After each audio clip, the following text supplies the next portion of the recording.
कुंभवाणी है। अब आप निखिल कुमार से कुंभ समाचार सुनिए। महाकुंभ ने उत्कृष्ट प्रबंधन से देश और दुनिया के सामने मिसाल पेश की। नासिक के वरिष्ठ अधिकारियों का एक दल अध्ययन के लिए प्रयागराज पहुंचा। काशी तमिल संगमम के प्रतिनिधि महाकुंभ में आस्था के महासमागम के साक्षी बने। उन्नाव जिला कारागार में प्रयागराज के त्रिवेणी संगम से जल मंगाकर कैदियों को स्नान कराया गया और फिल्म अभिनेत्री जूही चावला तथा कई अन्य जानी मानी हस्तियों ने संगम में आस्था की डुबकी लगाई। महाकुंभ 2025 ने अपने उत्कृष्ट प्रबंधन से देश और दुनिया के सामने एक मिसाल पेश की है। इसका अध्ययन करने के लिए देश और दुनिया से लोग आ रहे हैं। इसी क्रम में नासिक त्र्यंबकेश्वर कुंभ 2027 के सफल आयोजन की तैयारी के लिए नासिक के वरिष्ठ अधिकारियों का एक दल कल प्रयागराज पहुंचा। पेश है हमारे संवाददाता की ये रिपोर्ट। इस दल का नेतृत्व नासिक के मंडलायुक्त प्रवीण गेडम कर रहे हैं। उनके साथ जिलाधिकारी जलज शर्मा और नासिक रेंज के विशेष पुलिस महानिरीक्षक दत्तात्रेय कराले भी हैं। यह दल आज और कल महाकुंभ में विभिन्न स्थलों का दौरा करेगा और राज्य सरकार के कार्यों का अवलोकन करेगा। इसमें प्रमुख रूप से भीड़ नियंत्रण, आपातकालीन प्रतिक्रिया, यातायात प्रबंधन, घाट तथा नदी जल प्रबंधन, चिकित्सा व्यवस्था, टेंट सिटी और आवास प्रबंधन का अध्ययन किया जाएगा। उच्च अधिकारी इसके साथ ही कचरा प्रबंधन, पेयजल एवं शौचालय सुविधाएं, अखाड़ों और महंतों के साथ समन्वय समेत प्रोटोकॉल और सुरक्षा व्यवस्था का भी अध्ययन करेंगे। मंडलायुक्त प्रवीण गेडम ने कहा कि महाकुंभ का प्रबंधन अद्वितीय और अनुकरणीय है। उन्होंने बताया कि ये दौरा महत्वपूर्ण है और अध्ययन में सामने आई जानकारी को 2027 में होने वाले नासिक त्र्यंबकेश्वर कुंभ में लागू किया जाएगा। मंडलायुक्त ने कहा कि कुंभ जैसे विशाल आयोजन में विभिन्न विभागों के बीच समन्वय और सेवा भावना का अत्यधिक महत्व है। कुंभवाणी के लिए अभिषेक कपिल। महाकुंभ में लगातार श्रद्धालुओं का बड़ी संख्या में स्नान करना आज भी जारी है। अपर मेला अधिकारी महाकुंभ विवेक चतुर्वेदी ने बताया कि आज दोपहर तक 70 लाख से अधिक श्रद्धालुओं ने आस्था की डुबकी लगाई। उन्होंने बताया कि सुरक्षा के मद्देनजर सभी स्नान घाटों पर बचाव और राहत दल, जल पुलिस तथा गोताखोर लगातार निगरानी में लगे हुए हैं। अब तक 54 करोड़ 31 लाख से अधिक श्रद्धालु स्नान कर चुके हैं। और जानकारी के लिए हमारे साथ जुड़े हैं फोन लाइन पर हमारे सहयोगी प्रवीण मिश्र। प्रवीण, बताएं मेला क्षेत्र में इस समय किस तरह की गतिविधियां जारी हैं? निखिल, आज सुबह से श्रद्धालुओं का एक हुजूम जिस तरह से संगम क्षेत्र में बढ़ रहा है और बराबर अभी तक बना हुआ है।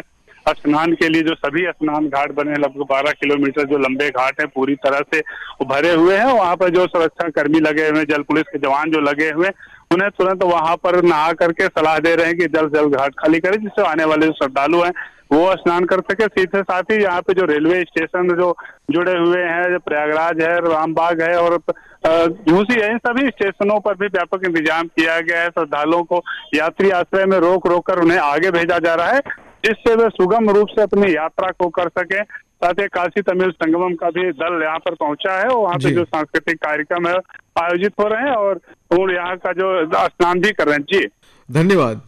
उन्नाव जिला कारागार में प्रयागराज के त्रिवेणी संगम से जल मंगाकर कैदियों को स्नान कराया गया। ये आयोजन उच्च अधिकारियों की अनुमति से हुआ है, जिससे कैदियों को भी संगम के पवित्र जल का फल प्राप्त हुआ है। स्नान के दौरान जेल में भी आध्यात्मिक माहौल बन गया।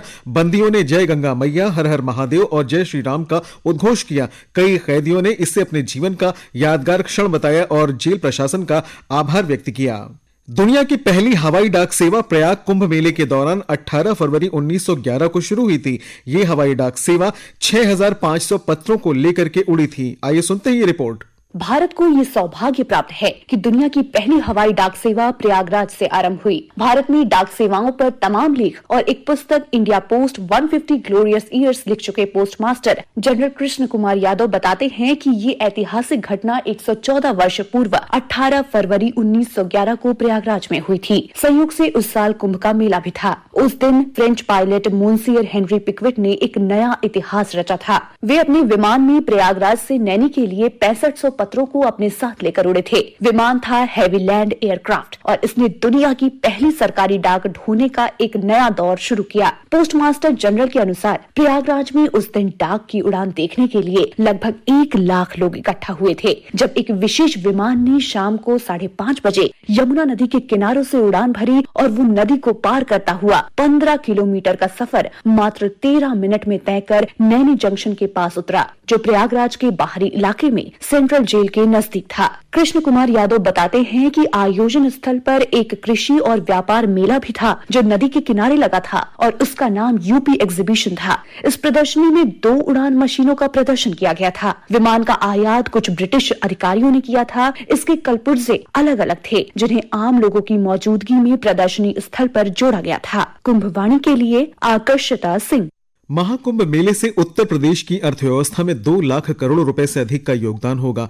इस महा आयोजन से छोटे दुकानदारों की भी अच्छी कमाई हो रही है। आइए सुनते हैं हमारे संवाददाता आनंद पाठक की रिपोर्ट। उत्तर प्रदेश में चल रहे महाकुंभ मेले में अब तक लगभग 55 करोड़ से अधिक श्रद्धालुओं ने पवित्र स्नान किया है। राज्य सरकार ने इस ऐतिहासिक आयोजन के लिए करीब 7,000 करोड़ रुपए का बजट आवंटित किया था। आर्थिक विशेषज्ञों के अनुसार महाकुंभ मेले से राज्य की अर्थव्यवस्था में लगभग 2 लाख करोड़ रुपए तक का योगदान हो सकता है। यदि हर श्रद्धालु औसतन 5,000 रुपए खर्च करता है तो कुल आर्थिक प्रभाव का अनुमान 2 लाख करोड़ रुपए तक पहुंच सकता है। वहीं कुछ अनुमानों के अनुसार यदि प्रति व्यक्ति खर्च 10,000 रुपए पहुंचता है तो यह आंकड़ा बढ़कर 4 लाख करोड़ रुपए तक भी पहुंच सकता है। व्यापारिक दृष्टिकोण से महाकुंभ मेला विभिन्न उद्योगों के लिए लाभकारी साबित हो सकता है। खाद्य पदार्थों, धार्मिक वस्त्रों, प्रसादों और अन्य उत्पादों से लगभग 40,000 करोड़ रुपए का कारोबार होने का अनुमान है। इसके अलावा ट्रांसपोर्ट, चिकित्सा सेवाएं और मनोरंजन जैसे क्षेत्रों में भी बड़े पैमाने पर लाभ की संभावना जताई जा रही है। हमने मेला क्षेत्र में मौजूद कुछ छोटे दुकानदारों से भी बात की। उन्होंने बताया कि इस महा आयोजन से उनकी अच्छी खासी कमाई हो जा रही है।